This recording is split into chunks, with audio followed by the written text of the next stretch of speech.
You're now listening to the Engage the Rockies podcast, your go-to podcast for local and state issues concerning Colorado.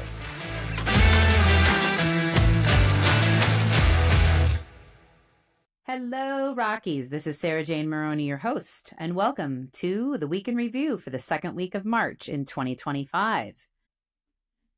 First up, House Bill 1258 died in committee, and this will make all the hunters quite happy because this was a bill that would attempt to remove hunting as a priority method for wildlife management. The animal rights groups tried at the ballot box last year in November, and in fact, we interviewed Dan Gates about the ballot box biology for the big cat ban, hunting and trapping, but the fight was not over, and therefore two Democratic representatives brought House Bill 1258, and it would have replaced the language to say may instead of shall authorize hunting, trapping, fishing, etc. Critics of the bill included former State Senator Perry Will, who is a retired CPW wildlife officer and now Garfield County Commissioner, and he called it an all-out attack on hunting and fishing. And the Department of Natural Resources Executive Director Dan Gibb, that his agency did not seek the bill. And it was down to a 10-3 vote with the bill sponsors Story and Velasco, and also Representative Lindsay as the votes in favor of the bill and 10 against. On Monday, the Supreme Court agreed to review the legality of a Colorado law. This is known as conversion therapy law. And basically it says that a mental health professional is not allowed to verbally attempt to sway or change the sexual orientation or gender identity of a child who is part of the LGBT community. Kaylee Childs is a licensed counselor and practicing Christian and says that this violates her First Amendment rights. She is defended by religious legal group Alliance Defending Freedom, and they say that it silences counselors' abilities to express views that their clients are seeking. The state argued back that this is all about medical treatment and therefore not protected speech. However, the Supreme Court has said that they will hear the case and that the lower courts have applied the wrong legal standard. In 2023, a similar appeal was rejected by the High Court, and the three Republican-appointed justices said that they would have considered the case. But by agreeing to hear the case, the justices could have a ruling that has broad implications for laws in 20 or more states. And it's not clear if they're going to hear that this term or in the fall term. Last week, not in time to record, we found out that ICE notified the El Paso County Sheriff that they have located, identified, and arrested several suspected Tren de Aragua Venezuelan gang members in El Paso County. And you'll recall that in February, Sheriff Roybal announced that the El Paso Sheriff's Office would be collaborating with ICE and assisting with criminal investigations and arrests. Entirely of coincidence, but 1 year ago, on the 13th of March, Governor Polis signed Senate Bill 157 into law. The reason that that's important is because Representative Sander and Senator Pelton brought House Bill 1242 that died in committee, and it was attempting to repeal Senate Bill 157. As a result of Senate Bill 157, an entire committee can meet a week before the session to discuss a bill, hammer out the details, and they are not in any way, shape, or form violating state open meeting laws.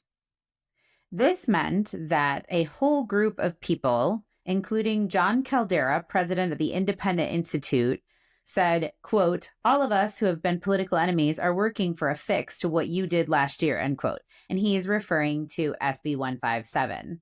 And there are 50 different groups that have become part of this coalition, and they are working on a constitutional ballot measure in 2026 that would repeal and overturn 157. The coalition were not involved in the drafting of this particular bill, but they came out to testify for it. They're also testifying, if they were testifying for HB 1242, they were testifying against Senate Bill 77, which talks about QORA requests and how long agencies have to respond to the QORA request.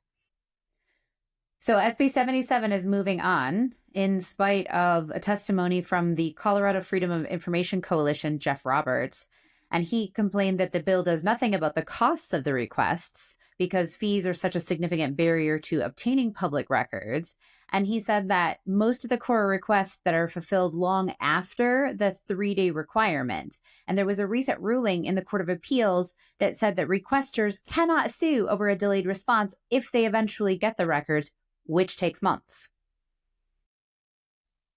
Yet again, the Colorado Springs City Council has pushed off a decision. They basically have delayed a decision about ADUs, accessory dwelling units. And they will take 2 more weeks to decide on various different options. ADUs are a secondary home that can be attached to the existing house or built as a separate detached unit. And they have allowed ADUs in the city since 2020, but the only versions are allowed for single-family homes through a special category of attached family suites. And they have to be, which have to be occupied by the relative of the homeowner. So they leaned heavily into keeping the parking space requirement that is currently in place for ADUs, but there was also widespread support for limiting or banning certain types of ADUs in what I learned is called the WUI, the Wildland Urban Interface. Basically, the proposal allows the detached ADU to be up to half the size of the current primary house, or 1,250 square feet, whichever is smaller. So homes that are smaller than 1,500 square feet would be able to add an addition if they have the space for it, but it's capped at 750 square feet. And the city has permitted fewer than 60 ADUs since the structures were permitted in 2020. And city staff said that they did not expect to see a massive surge under the new rules because of the cost associated with a building of a second home. So we'll find out what the council decides in 2 weeks. So we previously reported that the Colorado Youth Advisory Council was going to get axed because of budget issues, as the lawmakers are going to try to close a $1.2 billion budget hole. However, they have recently reversed course.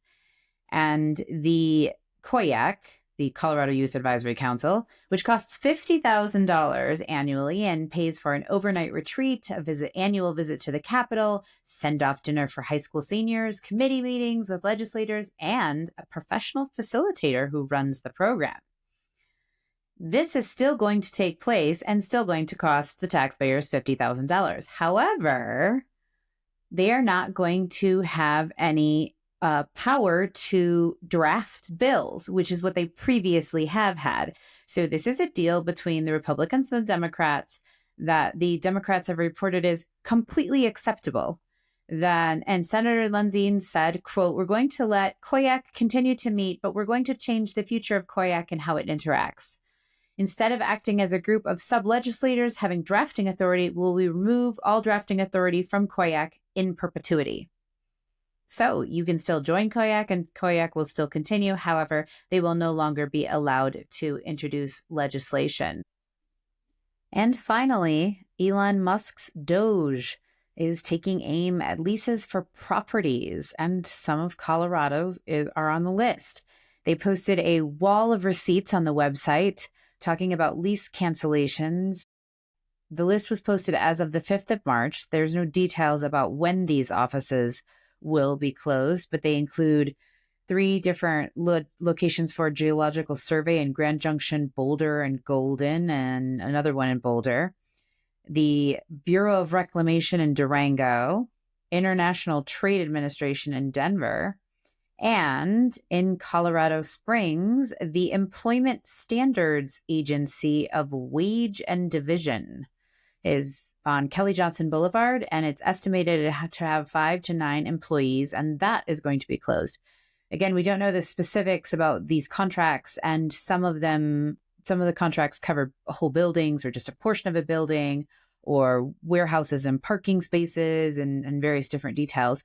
But Colorado has quite a few on this list. And those are the top stories for the second week of March in 2025. Thanks for listening. Please remember to like and subscribe. Thank you for listening to the Engage the Rockies podcast, your go-to podcast for local and state issues concerning Colorado.